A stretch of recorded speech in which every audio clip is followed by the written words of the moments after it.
નમસ્કાર ખેડૂત મિત્રો, હું રાજ ભાખર સુમિલ કેમિકલ ઇન્ડસ્ટ્રી તરફથી બધા દર્શક મિત્રોનું હાર્દિક સ્વાગત કરું છું. આજે આપણે એક ગામમાં આવ્યા છીએ જ્યાં ખેડૂત મિત્રએ આપણું જિંદાનો ઉપયોગ કરે છે.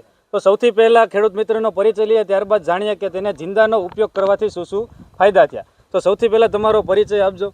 મારું નામ માલાણી બિપિન, ગામ ખડસલી, તાલુકો સાવરકુંડલા, જિલ્લો અમરેલી. જિંદા વાપરવાથી આપણને બહુ સારો ફાયદો છે. તો મતલબમાં કે છોડ ગ્રીનરી વાળો, વૃદ્ધિ વિકાસ સારો અને ક્વોલિટી સારી બનાવે. તમે જિંદા કેટલા સમયથી વાપરો છો? અંદાજે 3 વર્ષ વાપરી. 3 વર્ષથી તમે જિંદાનો ઉપયોગ મગફળીના પાકમાં કરો છો? બીજા એકેય પાકમાં તમે જિંદાનો ઉપયોગ? ડુંગળીમાં, ડુંગળી, કપાસ, મતલબ બધા પાકમાં તમે જિંદાનો ઉપયોગ કરો છો. તો તમે જે કહો છો કે એનાથી તમારે ડાળીઓનો વિકાસ કયો કે ઉત્પાદનમાં ફેરફાર થયો, તો તમે જિંદાના રિઝલ્ટથી સંતુષ્ટ છો? હા, પૂરેપૂરા સંતોષ. તો તમે આનો ઉપયોગ મતલબ કેટલો કરેલો છે?